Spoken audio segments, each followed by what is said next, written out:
E o que que eu vi o Cortella falando? Que uma das características de você buscar o sucesso é você ter generosidade mental. Divida o que você sabe. Sim.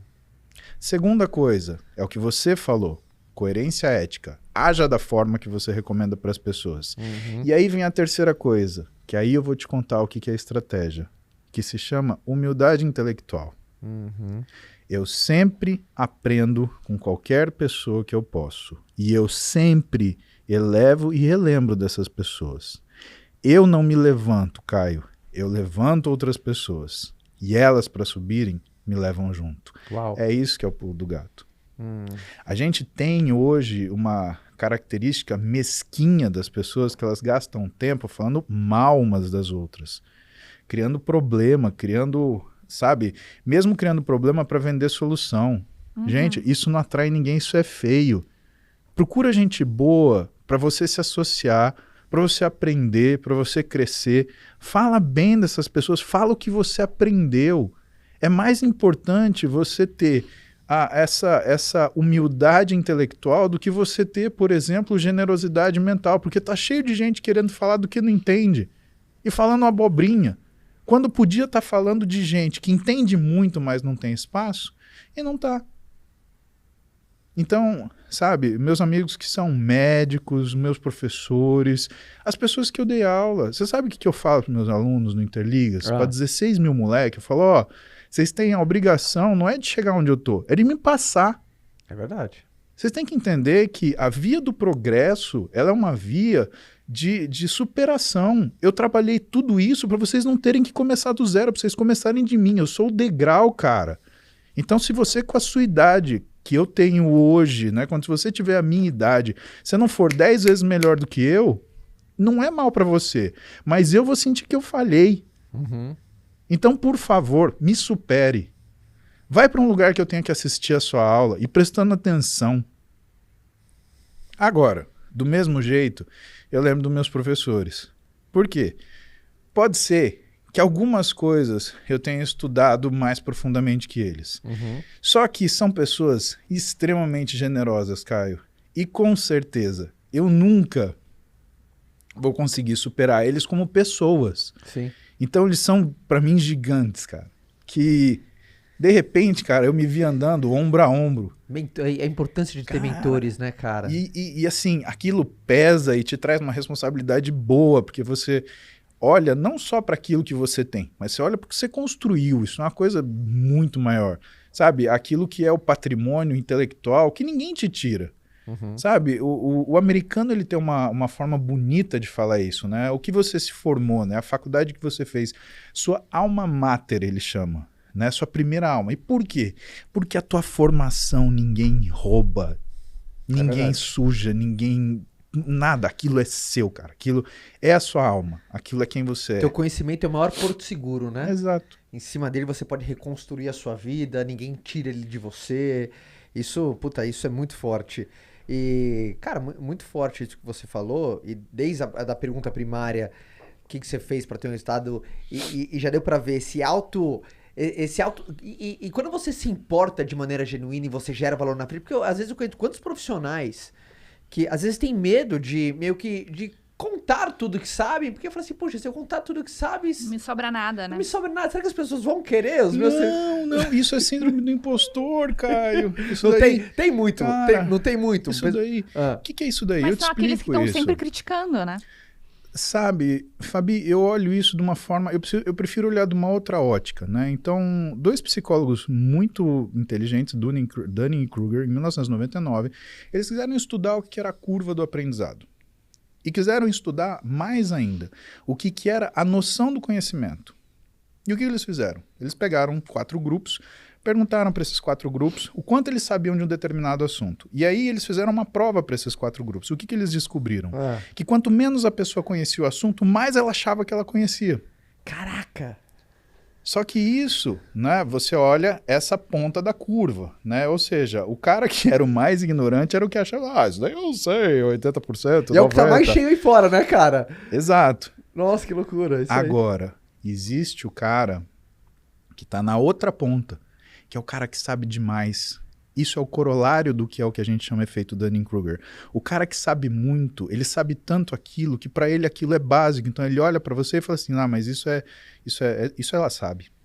É aquele professor de faculdade que dava aquela aula terrível de didática. Por quê? Porque ele achava que a gente sabia aquilo e que aquilo era uma coisa extremamente fácil. E a gente não fazia ideia daquela merda de cátion, ânion, porque passa pela barreira. Falou, tio, eu acabei de sair de química, geografia, matemática, estudos sociais, OSPB. Você tá falando para mim de biofísica, mano. A membrana da pele do sapo, eu te odeio com força, porque você está falando isso para mim, que eu não consigo pegar na primeira aula que eu vejo. Né? E isso é importante. E por que eu falo isso para você? A gente tem uma realidade. Abriu-se muitas faculdades de medicina, mas não se abriram vagas de residência. Fabi, Caio, isso é um crime com os médicos.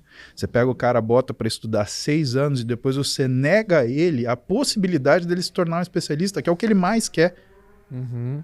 E esses caras que não conseguiram fazer a residência falam, mas eles são piores que os outros. Não são. Porra, quando eu fui fazer a prova de ortopedia, a gente tinha 3 vagas. 3. Tinham 20 caras da minha sala que queriam fazer ortopedia.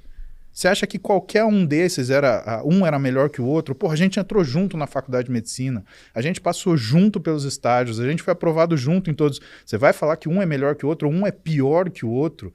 Não é. E aí? E falta médico. Como que faz? Falta especialista. Sim. Não tem vaga de residência para esses caras. E o que aconteceu? Esses caras, eles foram tomar o caminho mais difícil. Porque todo mundo que é especialista fala, eu fiz o caminho difícil.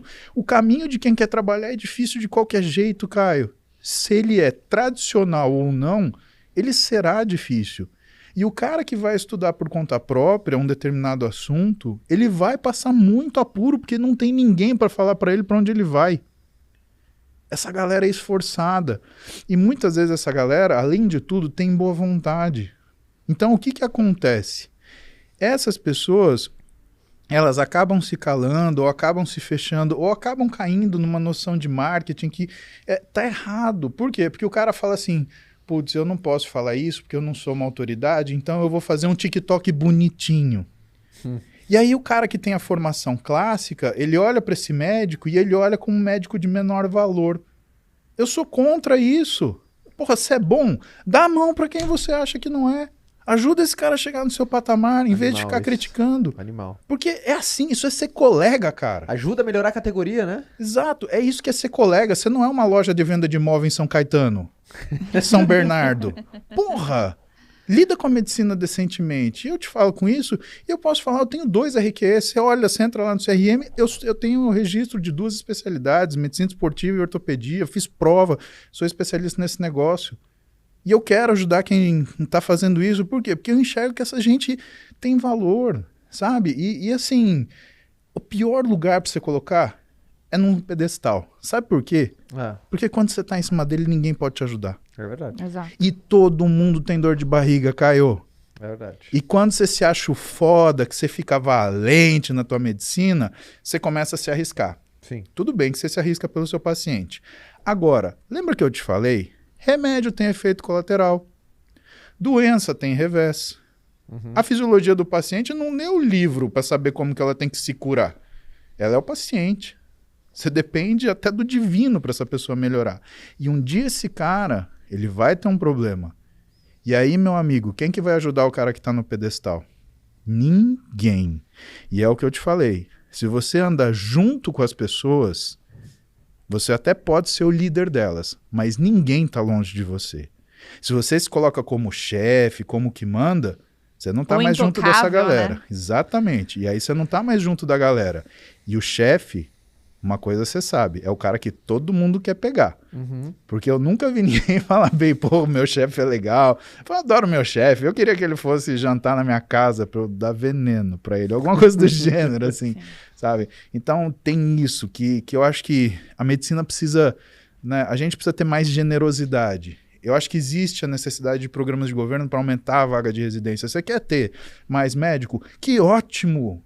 Fico feliz, mas cria vaga de residência para essa galera. Não faz o cara se matar para conseguir fazer um negócio, ou então fadar a vida dele a ser sempre um cara que não pode dizer que tem uma especialidade nisto ou aquilo, que é a vocação dele, cara. Posso fazer uma pergunta, curiosidade minha? Se eu souber, fala. E eu acho que vai ser muito valioso, assim, pra... É assim, uma curiosidade minha, pessoal. Pela profissão, o médico tem uma... Cara, é muito lindo, assim, a profissão, né? Você entrega a sua vida para salvar vidas, né? E você dedica a sua vida a outras vidas, literalmente, na palavra, no sentido literal da coisa. Trabalhar 144 horas por semana é uma paulada, viu? É paulada, cara. Eu falo isso porque eu tenho, né? O meu cunhado é médico, minha irmã é enfermeira.